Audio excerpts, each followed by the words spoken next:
BJP రాష్ట్ర ప్రధాన కార్యదర్శి డాక్టర్ కాసం వెంకటేశ్వర్లు ప్రెస్ మీట్ నిర్వహించారు.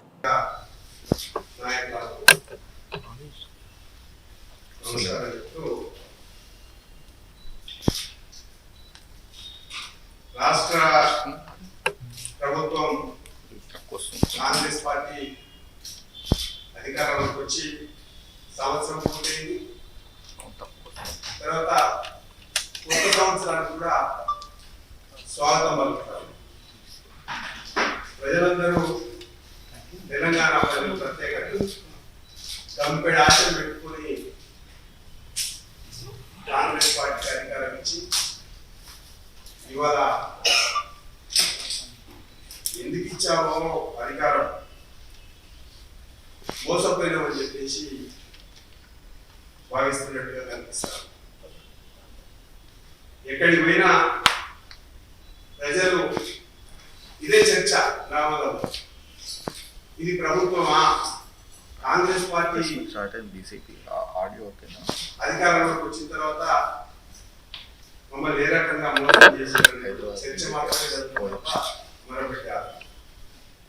ప్రత్యేకంగా గ్రామాల విషయానికి వస్తే గ్రామాలు ఇవాళ రాజీవ్ గాంధీ అనుకుంటా 75వ రాజ్యాంగ సవరణ చేసి పార్లమెంటుకు ఎంత అధికారం ఉంటుందో గ్రామ పంచాయతీకి ఎంత అధికారం ఉంటుందని చెప్పడం. కానీ ఇవాళ కాంగ్రెస్ ఏలుబడిలో తెలంగాణలో రాజీవ్ గాంధీ మాటకు విలువ లేకుండా పోయింది. ఒకవేళ రాజీవ్ గాంధీ కనుక బతుకుంటే ఈ యొక్క పాలన చూసి తెలంగాణ పల్లెలను చూసి కన్నీరు మున్నీరు అయిపోయిందనే, నా మాట కూడా వినిపిస్తున్నాడా రేవంత్ రెడ్డి అని చెప్పేసి ముఖ్యమంత్రిని కూడా తీసేస్తుంటే ఆ రకమైనటువంటి పరిస్థితి కూడా ఏర్పడతారు. రాష్ట్ర అభివృద్ధికి ప్రజల యొక్క బాగులకు గ్రామాలే పట్టుకోమని, కానీ సర్పంచ్ ఎంపీటీసీలు జెడ్పీటీసీల పదవి కాలం పూర్తి. ఈ ప్రభుత్వం అధికారంలో రాగానే 3 నెలల్లోనే స్థానిక సంస్థల ఎన్నికలు జరుపుతాం.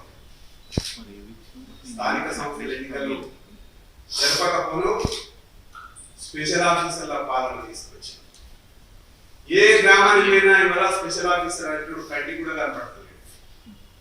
పేరుకే స్పెషల్ ఆఫీసర్స్ ఎవరు కూడా గ్రామాలకు వచ్చేసి ప్రజా ఆగ్రహానికి ఎక్కడ గురి అయితేమో, ఎక్కడ పబ్లిక్ తిరిచారో అని చెప్పేసి దాచుకొని ముసుగేసుకొని తిరుగుతూ ఉన్నారు ఇలా స్పెషల్ ఆఫీసర్స్.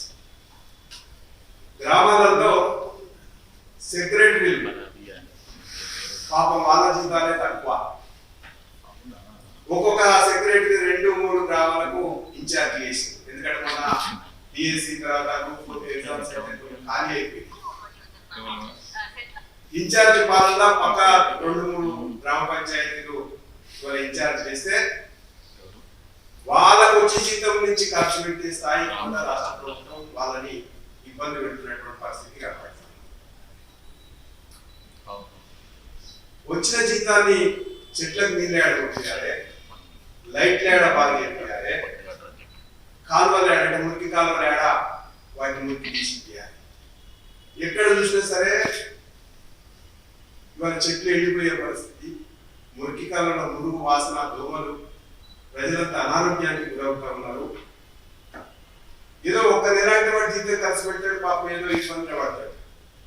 సంవత్సరం పైన ఇవాళ ఖర్చు పెట్టాలంటే ఎక్కడ పెట్టారు, ఏ రకమైనటువంటి ఇది కనపడుతుంది. మీరు గొప్పలు చెప్పుకుని మేము ప్రజాపాలన, ఇది మీ గ్రామాలలో ప్రజాపాలన. తెలంగాణ పల్లెలన్నింటినీ కూడా కాంగ్రెస్ పార్టీ విధ్వంసం చేస్తున్నటువంటి పరిస్థితి